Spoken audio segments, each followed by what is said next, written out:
हे आत्मन सप्रेम जय जीव। सद्गुरुदेव शिव कुमार शास्त्री जी महाराज की जय। अशब्दमस्पर्शमरूपमदयं तथा रसं नित्यं गन्धवलयत अनाद्यनन्तमहतपरमध्रुव निवाय च मृतमुखात् प्रमुच्यते। हे श्रद्धालु आत्मप्रेमी श्रोतृवृंद, आमे गत एपिसोड गुड़िकरे शुभ भावनार महत्व को आलोचना करी आसुथिले।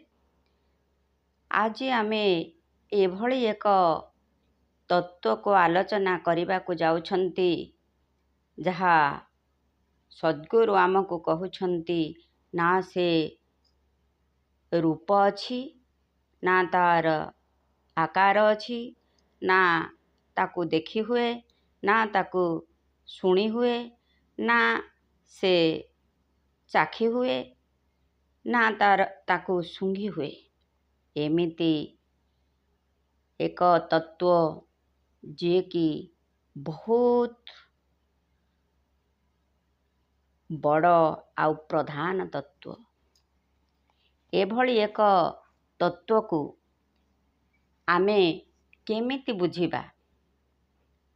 आमे आखिरे देखी कोनोसी वस्तु को जानी परिबा जे एई वस्तु। आमे कानरे ताहा कथा सुनी जानी परिबा जे से कौन। आमे जिह्वा द्वारा चाखी तार स्वाद को जानी परिबा कसा बा पिता ना कौन। आउ आमे स्पर्श द्वारा ठंडा ना गरम जानी आमे जानी परिबा जे सत्व कौन। किंतु ए सबुरे से तत्व नाहंती। तेबे पुणी कहउछंती से प्रधान आउ बृहत तत्व। तेबे बहुत भावी सारिबेणी जे ए वायु तत्व हेइथिबो सते, किंतु ताहा मध्य नुहे। ए शून्य हेइथिबो। एते बृहत तत्व आउ कौन होई पारे? किंतु ताहा मध्य नुहे। ताहा अति निजर, अति आपणार, अति सत्य आउ सबु बेले प्रकाशमान। आसे निजे कहूछि देख मु अछि, देख मु अछि। से थिबारु आमे स्वाद बारी पारुछे, से थिबारु कान शब्द शुणी पारुछि, से थिबारु चर्म स्पर्श अनुभव करि पारुछि, से थिबारु आमे देखि पारुछे। आउ से महान बृहत सत्तार नाम मुनि ऋषि माने देइछन्ति ब्रह्म। ब्रह्मर प्रत्यक्ष दर्शन आज करिबा। आमे सद्गुरुंक पुस्तक स्वाध्याय पुस्तकरू आमे ब्रह्म को केमिति प्रत्यक्ष दर्शन करिबा चलंतु। एबे देखंतु आमे जे कोनोसी तत्व नेबा, मानेकर गोटे इलेक्ट्री बॉल आमे नौछंती। जदि इलेक्ट्री नहीं से बॉल केबे जलिबो नहीं। सेमिति गोटे फ्रिज नेउछंती, जदि इलेक्ट्री नहीं से फ्रिज काम करिबो नहीं। आमे सेतिरु ठंडा किछि पाई परिबा नहीं। सेमिति गोटे एसी मध्य नेउछंती, जे आमे जदि इलेक्ट्री नहीं एसी आमको ठंडा पवन देउ नहीं। गोटे फैन मध्य हो, जदि इलेक्ट्री नहीं से फैन मध्य चलिबो नहीं। तेबे आमे देखुछे तार मूल तत्व होछि इलेक्ट्री। जोंठी करेंट नहीं सेठी ए सब आसेसरी थाई मध्य किछि काम नहीं। आत्मा संकल्प शक्तिरु मन अवतारो से का ब्रह्म पुरुष निर्माण संसार। आत्मा संकल्प शक्तिरु मन अवतार से का ब्रह्म पुरुष निर्माण संसार सुन वीर दृढ़ थिले मूढ़ पण दूर सुन वीर ଦୃଢ଼ ଥିଲେ ମୋଢ଼ ପଣ ଦୂର। ସେ ସ୍ୱୟଂ ସେ ସାବିତ କରୁଛି ଯେ ମୁଁ ଅଛି। ଅନ୍ଧାର ଘରରେ ମଧ୍ୟ ସେ ନିଜକୁ ଦେଖିପାରେ। ଆଉ କୌଣସି ମୃତ ବ୍ୟକ୍ତି କହିପାରିବେ ନାହିଁ ମୁଁ ଅଛି ବୋଲି। ଯେ ଅଛି କହୁଛି ସେ ନିଶ୍ଚୟ ଜୀବିତ।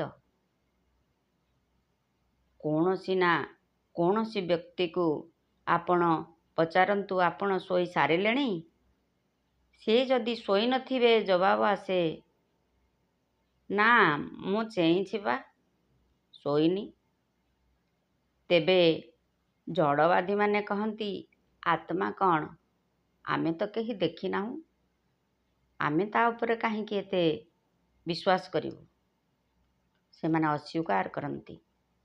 ଭାଗବତ କହନ୍ତି ଆତ୍ମା ପରଚେ ଯାର ନାହିଁ ଉଦ୍ଧବ ଚଣ୍ଡାଳଟି ସେହି। ଆତ୍ମା ପରଚେ ଯାର ନାହିଁ ଉଦ୍ଧବ ଚଣ୍ଡାଳଟି ସେହି। ତେବେ ଯେ ଅଧିକାର ସାବ୍ୟସ୍ତ କରୁଛି ମୁଁ ଅଛି, ଏଇ ଶରୀରରେ ଅଛି।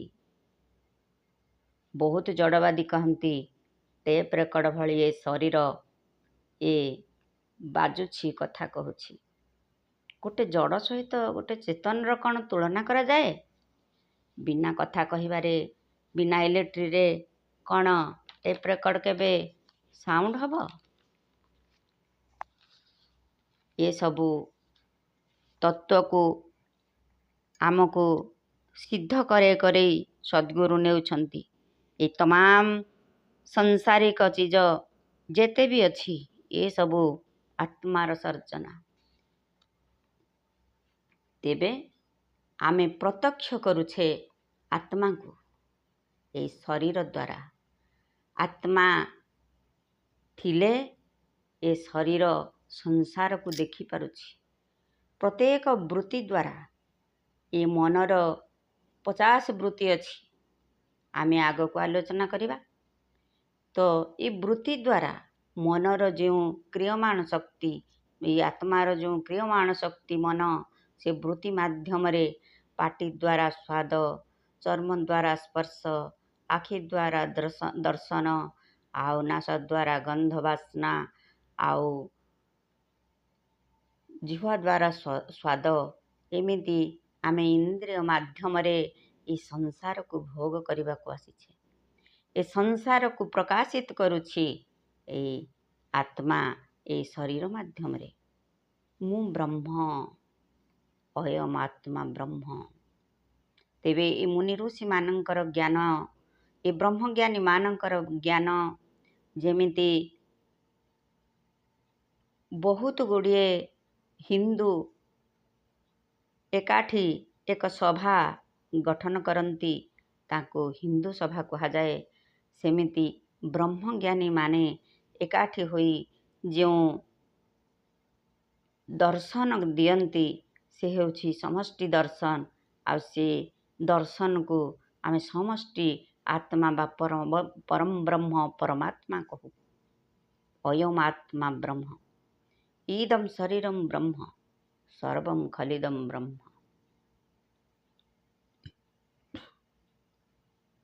ଏଇ ଶରୀର ମାଧ୍ୟମରେ ଆମେ ବିଚାର କରି ଦେଖିବା, ଚିନ୍ତନ ମନନ କରି ଦେଖିବା, ନୀତି ନିଧ୍ୟାସନ କରି ଦେଖିବା ଏଇ ଆତ୍ମତତ୍ତ୍ୱକୁ, ଏଇ ବ୍ରହ୍ମ ତତ୍ତ୍ୱକୁ, ଏଇ ଅରୂପାନନ୍ଦକୁ, ଏଇ ଅଶବ୍ଦର ଶବ୍ଦକୁ ଆମେ ଦେଖିପାରିବା।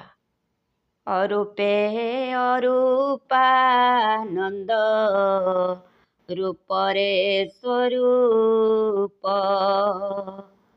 ସେ ଚିନ୍ମୟ ସତ୍ତା ମୂର୍ତ୍ତି ପ୍ରାଦୁର୍ଭାବ ରୂପ କହି ନୋହି କହି ନୋହି କହି ନୋହି କହି ନୋହି କହିବା ପାଇଁ କି ଶବ୍ଦ କାହିଁ। ତେବେ ବ୍ରହ୍ମଜ୍ଞାନୀମାନେ କହନ୍ତି ନେତି ନେତି ନେତି ନେତି। କୌଣସି ଗୋଲକକୁ ଆମେ ଯଦି ଘୂରି ଆସିବା ପୁଣି ଆରମ୍ଭ ଜାଗାକୁ ପୁଣି ଘୂରି ଘୂରି ସେଇ ଆରମ୍ଭରେ ହିଁ ପହଞ୍ଚିବା। ତେବେ ଏ ସଂସାର ଏକ ଗୋଲକ ଭଳି। ଆମେ ଯେତେବେଳେ ନିଜକୁ ଦର୍ଶନ କରୁଛେ ସେତେବେଳେ ଆମେ ସମସ୍ତ ଚିଜକୁ ଦର୍ଶନ କରିପାରିବା। ତେବେ ଏ ଆତ୍ମଦର୍ଶନ ମାଧ୍ୟମରେ ପ୍ରତ୍ୟକ୍ଷ ଦର୍ଶନ ମାଧ୍ୟମରେ ଆମେ ସମସ୍ତେ ଆସନ୍ତୁ ସ୍ୱାଧ୍ୟାୟ ସତ୍ସଙ୍ଗ ଆଉ ସାଧନ କରି ନିଜକୁ ପ୍ରତ୍ୟକ୍ଷ କରିବା ଯେ ମୁଁ ହିଁ ବ୍ରହ୍ମ। ଆଜି ପାଇଁ ଏତିକି। ସପ୍ରେମ। ଜୟ ଜୀବ ଜୟ ଜୀବ।